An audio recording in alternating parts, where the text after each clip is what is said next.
Welcome to the Derek Diamond Experience podcast, where every week I talk about the inner workings of the entertainment industry with those who have lived it and experienced it. I am your host, Derek Diamond, and this is episode 370 of the podcast, 30 episodes away from 400. I can't believe that we're approaching episode 400, not just that, but the 10-year anniversary of the podcast as well. But we've got plenty of time to worry about that in 2024. Thank you again to those who listened to last week's episode with voice actress Jen Taylor. I know it was a bit of a departure from what we normally talk about on the podcast, but it still falls under the entertainment banner, and it was great getting to really just talk Halo with the voice of Cortana, from a fan standpoint. But it was really cool to hear about, some insight into the making of one of the greatest video game franchises of all time. But for this week, we're going to be pivoting back to filmmaking with writer-director David Liban. And David and I briefly met a couple of weeks ago when I attended the Spotlight International Film Festival in Jacksonville. And his feature film, Publisher Perish, which is going to be the main point of discussion for this episode. It was showcased at the festival, and it won the award for Best Feature Film. So we get into kind of the inception of that idea, the process of making the film, and just his background in general. And he's also a professor of film at the University of Colorado in Denver. And the teaching parallels and the filmmaking parallels of his career are intertwined in a pretty interesting way. And it was great getting to talk with David, and hopefully we get to meet again at a film festival, or who knows, maybe we'll work together down the line. You never know what's going to happen in the crazy world of filmmaking. So without further ado, here is my conversation with David Liban. Happy to be here with my very special guest this week, writer-director David Liban. David, how are you, my friend? I am doing well. Thank you very much. Awesome. Well, so to give the listeners a little backstory, we briefly met at the Spotlight International Film Festival in Jacksonville a couple of weeks ago. And your feature film, Publisher Perish, was one of the featured films at the festival. So as someone, who had a feature presented there, how was that feeling like? I was there as well with my short, The Feature, but how was it having a feature film be showcased at a festival? It was very rewarding. We won Best Picture at that festival, which was nice. I was very happy about that. I was a little disappointed with the venue, frankly. We've screened it at probably about 15 film festivals so far, and we didn't have a great turnout. It was in a room with chairs. It wasn't really a movie theater, so I was a little disappointed with the venue, but the people who ran it were really nice, and I met some great people there. So it's always very fun to have people like your work and appreciate what you've spent all that time doing. So it was very fun. And what I loved about going as well is that I want to say this was the first festival I've attended since COVID happened. And I remember thinking, during the height of the pandemic, I'm like, are festivals going to go away? Like, what's it going to be like? So it's good that they're still around, because a lot of people ask me, are festivals really important? I personally think they are. One, you get to showcase your work, and two, you get to network with other filmmakers that you otherwise wouldn't have met. For sure. I mean, my last feature came out right around the time when COVID happened. And so I got into all these festivals, and then they all shut down. And so, that was a disappointment, because then they went to virtual festivals, which basically is worthless. Even if someone actually might have watched your movie, there's no feedback, there's no networking. It feels completely worthless. In fact, this time around when I was submitting to festivals, if it was an online festival, I just didn't even apply to it. I didn't want to have anything to do with it. But festivals are really great. And it's very rewarding if you have a good audience and they laugh in the right places and all that kind of stuff. But truthfully, the thing about festivals that is best is the networking and getting to meet other people that do what you do. And, we kind of are all suffering the same uh, delusion of we're going to be like famous filmmakers, and yet we just are driven to make movies. And so you find like-minded folks who you can share war stories with and collaborate with. And I've met people that I definitely want to work with in the future, and so it's really fun. I gotta ask, whenever your films are being played, are you focused more on the audience reaction?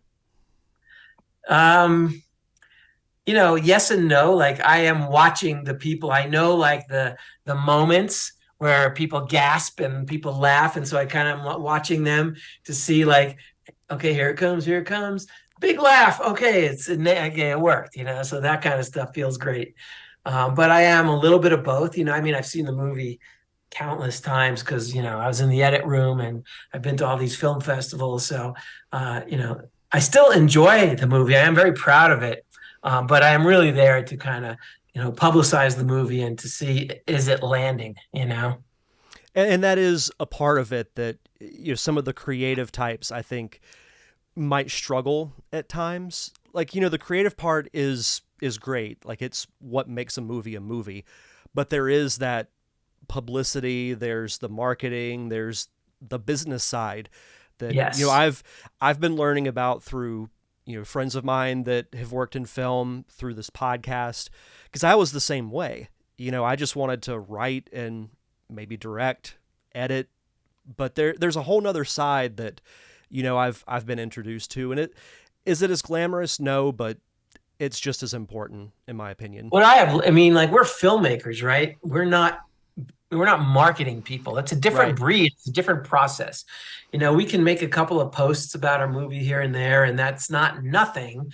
But you need this is the first film where we actually have a PR team and a marketing team, and like they're taking it to another level, right? They're reaching out to writers, and they're reaching out to other podcasts, and they're reaching out to getting press releases, and they're posting every single day, and they're creating a vibe. It's really a different thing.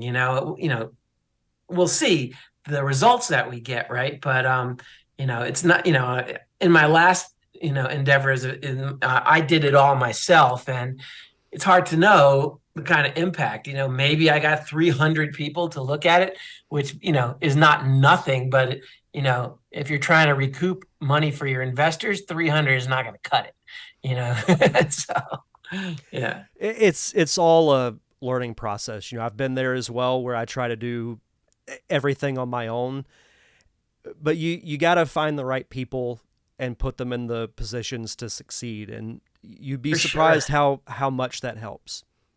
It really does. You need to surround yourself with the people that know how to do these things. Absolutely.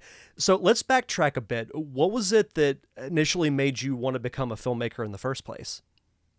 I've always been much of a cinephile. My where I grew up, my mother was an artist, my dad was a professor. So we had a lot of. Grew up in New York City, and so I had a lot of exposure to theater and film. And my mother being an artist, we went to museums, and so art was very much an important thing in my upbringing. And so that was really great. And my parents loved the movies, so they would take me to the movies, and I just became addicted to movies and watching and storytelling, right? And then when I was a kid, I was probably like, I don't know, 11 or 12, and somebody who was a little older than me had made a animated movie. It was the story is a guy comes downstairs and all the furniture is dancing to Stevie Wonder's Superstition. And I was so impressed that this guy did this on his own with and so I went home and used my dad's Super 8 camera and started playing around with animation.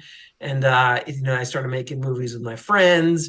And then, I just got hooked on it. And then Star Wars came out, and that was that, right?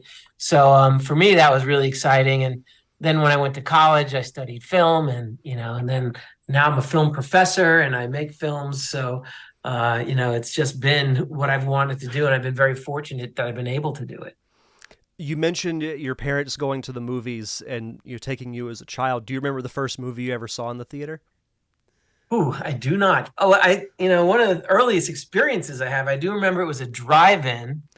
And we were in Michigan, and my parents had family in Detroit, and so we went to see a double feature of Dr. Dolittle and 2001: A Space Odyssey. Nice. And we had like a station wagon, and I was in the back seat.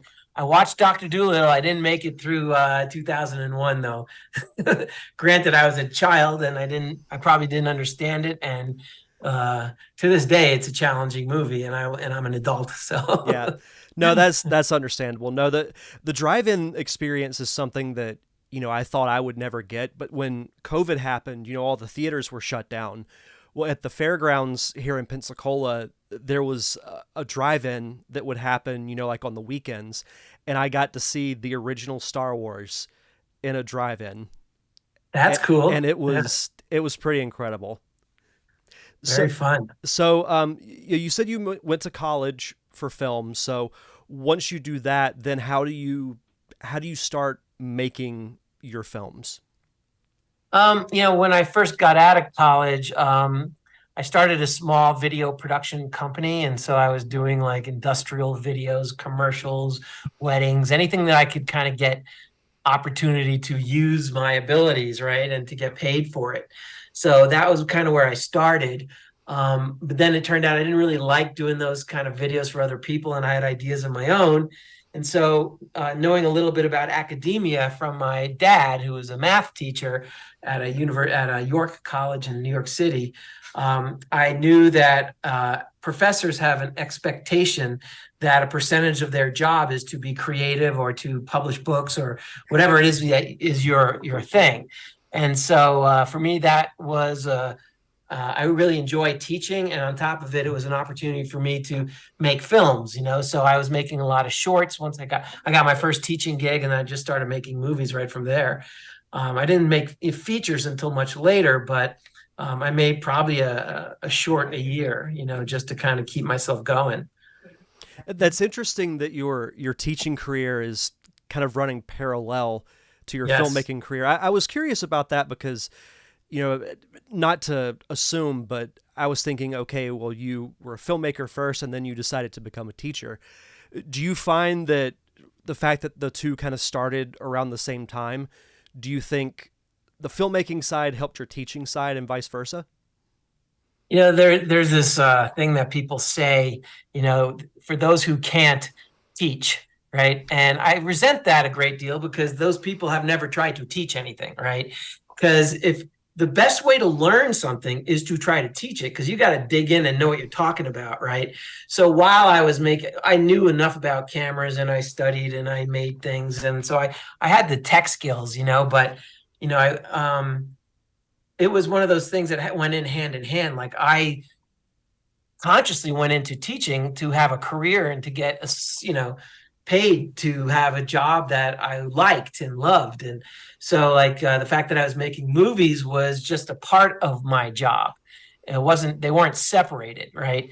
And so you know as I got older and I had more and more experience and I was more confident in what I could do in my storytelling abilities, I really started digging into, documentaries. And then once I kind of trying to find my voice, I guess, and like, so my documentaries have like a little tongue in cheek, but they're pretty, um, you know, they've done pretty well. I've got short ones and I've got feature length ones, and then I started moving into feature films, and that was more recent.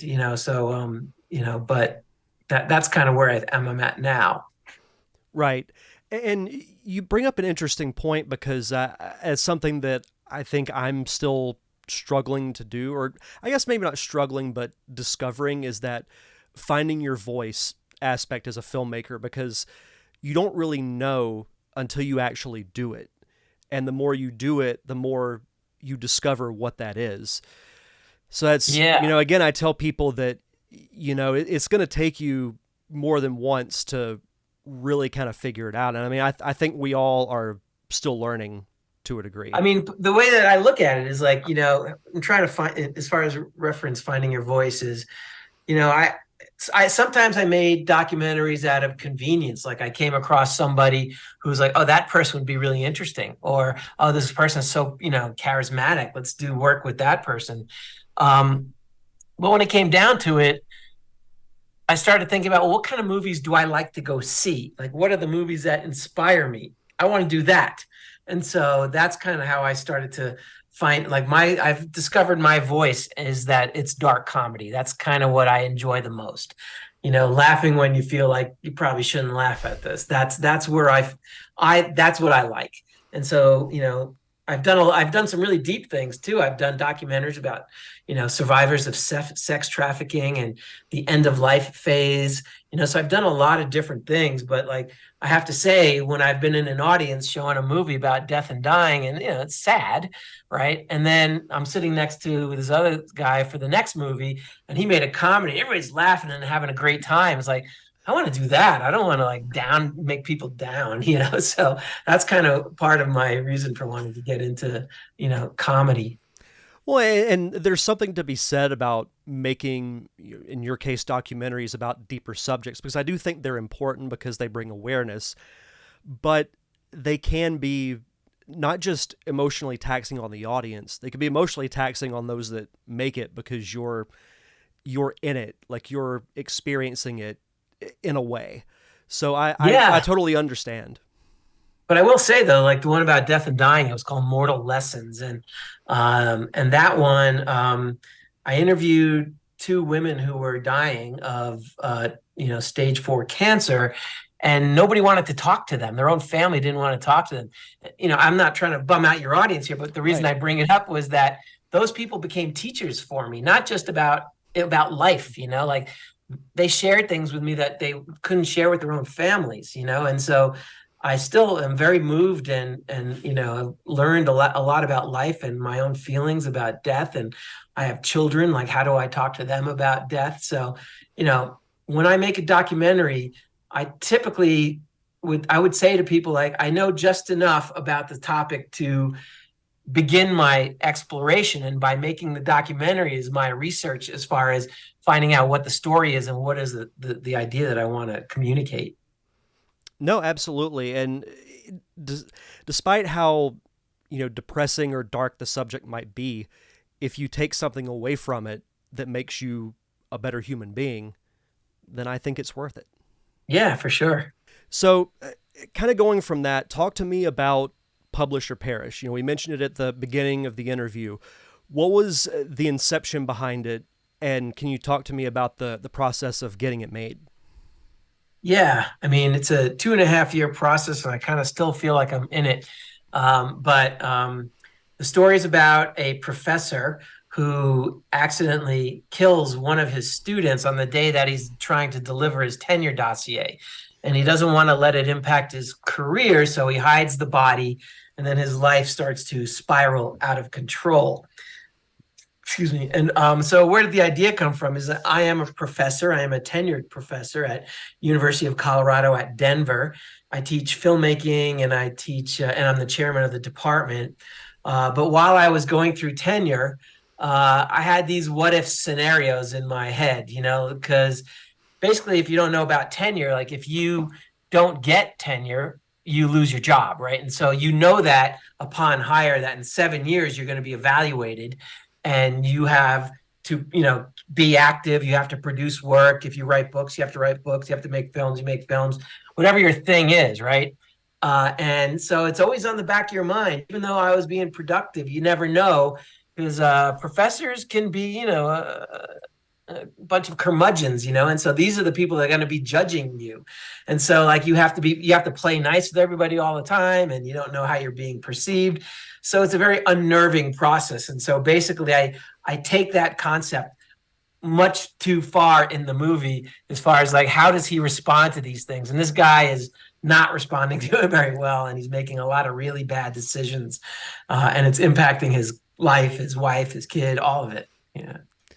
Yeah, and I watched the trailer right before we started the interview, and it looks really fun. And one of those that, I use this analogy sometimes on the show, but I'm sure you as a filmmaker can get this too. When you're watching something, you can almost feel, I bet that was such a fun project to work on, just from the vibe you get from the cast, the way that it looks. And I very much got that vibe from the trailer. And I can't wait to watch the movie in its entirety.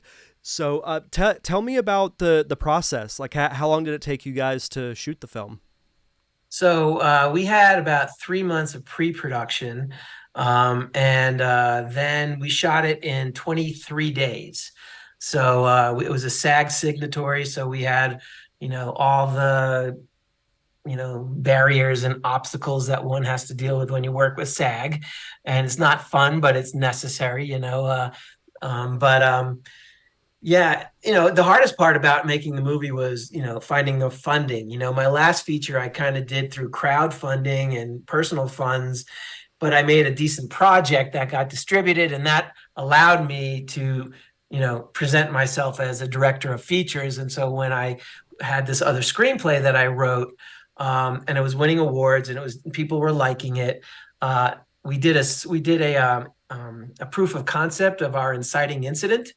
And so we had that, we had a poster, we had a pitch deck, we had my previous feature. And so we were using all this stuff and trying to get it funded. And then I met my partner, Jonathan Miller, who runs a very successful company called Parsonex, and they do like investment management of that kind of thing. So because of the kind of world that he lives in, he was able to raise that money to make the movie. And so that was, once we got that green lit, then we were actually able to pay all of our crew, all of our cast. And when you're paying everybody, they bring their A game, And I was also, because I'm a professor of film, in Denver, I'm pretty well connected to the people here, right? So my DP was a former student, my production designer and costume designer, former student, and these people are wildly talented, way past what I was able to ever teach them, right?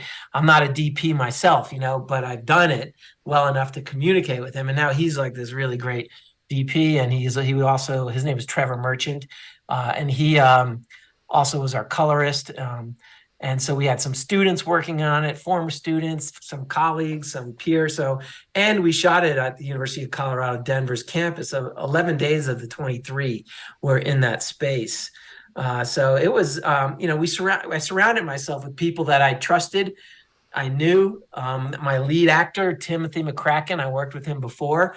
And so I kind of imagined him in that role from the get-go. And he kind of helped me with casting. So it was really a labor of love. And like you said earlier, like, because I surrounded myself with people I like, and I had kind of the freedom to make the movie I wanted to make. Like, Jonathan really gave me, carte blanche to make my movie that I envisioned in my head. And the understanding all along was I was going to make the majority of the movie. He was going to learn from me because he's not a filmmaking guy in the past. This is his first film. And then on hindsight, I was going to learn from him the marketing and the business side of things, because that's not my world typically either. And so he's running with it right now as far as like, the marketing and the publicity part of it. That's sort of where he's like shining as well. So, but he had great ideas on set and some good editing, I had notes as well. So he's got a good sense of storytelling also.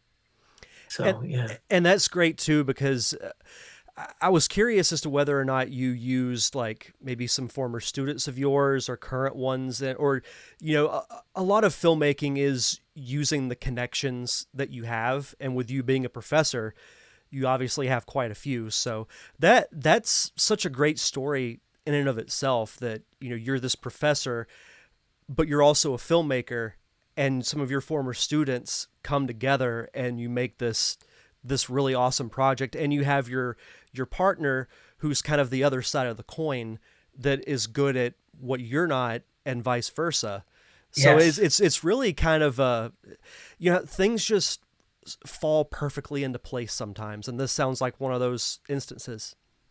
It feels like a lightning strike, like I don't know if I'll ever, this will ever happen again. I've always been the filmmaker where like, I'm loading all the stuff into the car and I'm the guy like setting the things up. This was the very first time where I arrived, and like there was a crew of people that were putting the set together and the actors were getting makeup already. Like it was truly amazing, And so it wasn't like, I wasn't doing anything, but I mean, I didn't have to manage like gear and food or any of that stuff. That was all being taken care of. So that was terrific. Yeah, and it's like seeing all the cogs in the machine work together Yes. to make the machine work. And Totally. I'm sure as someone who came from doing the majority of things to then having this awesome crew had to be such a gratifying feeling. It was, but because I've done it all myself and I've been an indie filmmaker, I have a hard time really letting it go. Like I still was doing way more than I probably should have. I wanted to get certain props, so I get the props. I was involved in the casting. I was involved in, the trailer, like all of it. I still have my finger on almost everything. But I'm also a producer of the movie, so I mean, I feel like it's part of my responsibility. But I remember I was getting costumes, and one of our leads who plays our antagonist, James Shanklin, he's like, David, you shouldn't be doing all this stuff. I'm like, well, if I don't do it, who's going to do it? Like, I don't know. So, yeah. But I think it's good though to still be involved to a degree in things like that, because Oh, yeah. you that's the fun part of filmmaking is there's so many different jobs that you may not even think of. Like you said, the costuming. Hardly anyone initially thinks of the costuming, but it's such an important aspect of it. Oh my God. And not just what they're going to wear. Okay, we're shooting in this location today. We're shooting 4 different scenes and they're on 4 different days. What costume are they going to wear? Like, I don't want to be thinking about that. I Yeah. want somebody else to manage that. And honestly, like, I in my previous films, everyone wore the same thing all the time. And it was conscious because I didn't have that kind of resource, so. Yeah. No, absolutely. Mentioning, that you said you produced, but primarily you were the writer and the director of this film. Yeah. Was from the beginning when you began this journey of filmmaking, was that ultimately your end goal to be a writer director, or did you just want to Yes. be in the business? I mean, it probably when I first got out of college, I just wanted a job in the business, and but I always wanted to be a director and a storyteller like that. To me, I never really envied, I envied the fame and fortune of actors, but I never really wanted to be an actor. But like, I had directors that I would be, fanboys about, and so that kind of thing. Yeah, I definitely wanted to be a director for sure. Yeah. Which directors are you a fanboy for? Oh, it changes a lot, right? But I'm a big fan of the Coen brothers. Yep. There's the obvious ones like James Cameron and Quentin Tarantino and those guys. But then I try when I talk about my favorites, I tend to try to look at these independent filmmakers that I really admire that we don't think of. And now Greta, Gerwig, is I liked her from Lady Bird, right? So like, and now I also like Max Winkler. What's the guy name? There's a handful of them. There's the woman who did Ratcatcher. Her name is Lindsay. I don't know. I'll have to remember what the movie was. You don't live. You were never really here. Let me see who that is. I can't remember her name. I'm blanking. I'm looking it up too. Okay, good. Lynn Ramsey. Yes, Lynn Ramsey. That movie, You Were Never Really Here.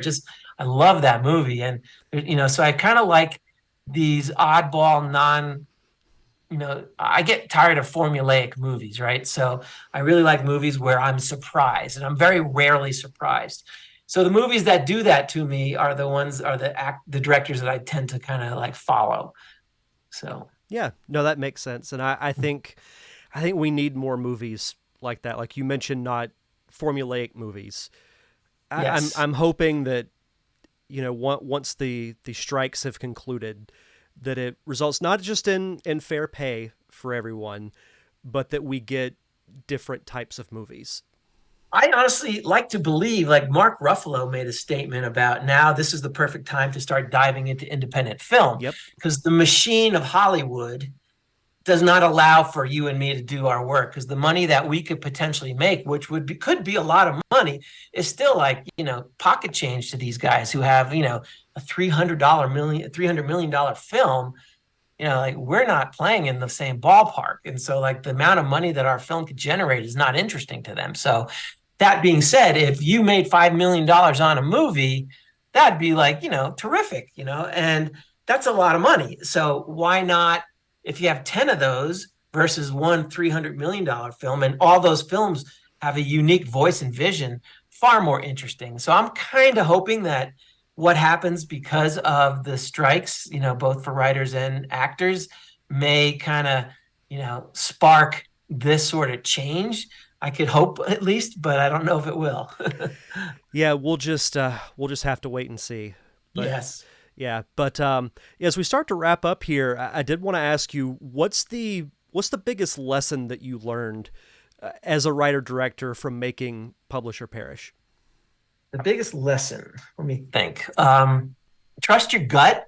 I would also say, there's logistical things that I would certainly be aware of, right? As far as the grandiose things, is that, tell the stories that you want to tell, and they'll be more engaging and truthful, right? It's, don't be making the movies that you think people want you to tell, right? Be honest about that. When you write your first draft of a script, you can't be worrying about how people are going to think about it, because that's going to inhibit what it is you're trying to do, right? So that would be one of the main things. And as far as logistically, we shot our film in the winter, so our days got dark by 4:30, and it was freezing cold in Colorado where we shot it. So I would definitely not shoot in the winter again, especially if you have a lot of exteriors.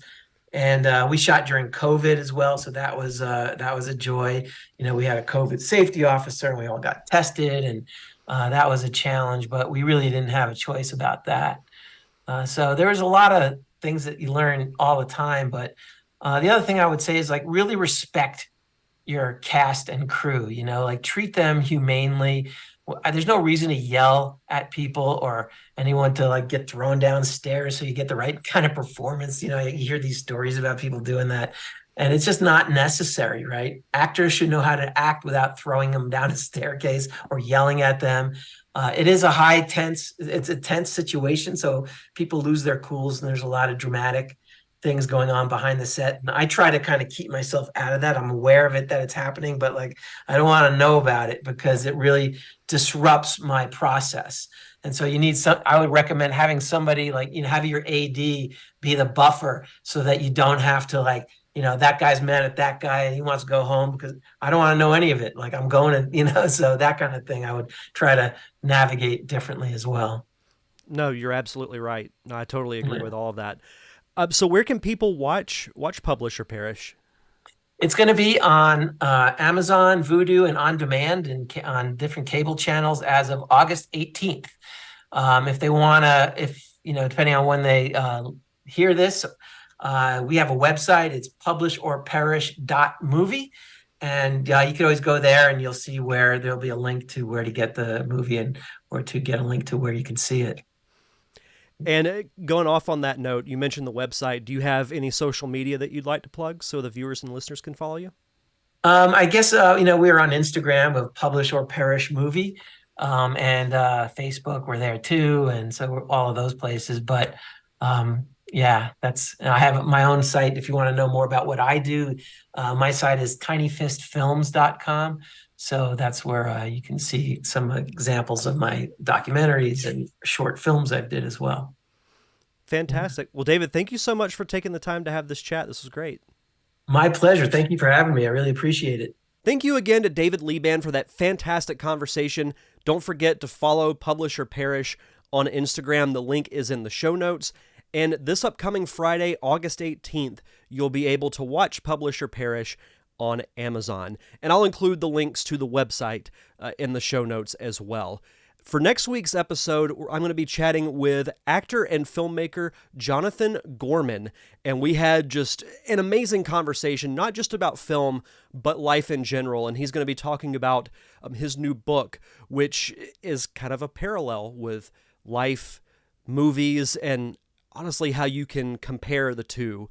It's a really fascinating conversation, and one of my favorites that I've had on this show in quite some time. So definitely come back and check out that fun episode. But until then, you can check out past episodes of the podcast. Just head over to linktree.com/DDiamondPodcast for everything Derek Diamond Experience related. If you want to subscribe to the podcast, if you want to subscribe to the YouTube channel, follow me on social media. Everything is in one convenient location, linktree.com/DDiamondPodcast. And if you could, please leave a review for the podcast, whether it's Apple Podcast, Spotify, wherever you get your podcast. It's really helpful for podcasts to get more ratings and reviews, because the more you get, the more visible the show is to those who are searching for, in this instance, entertainment podcasts.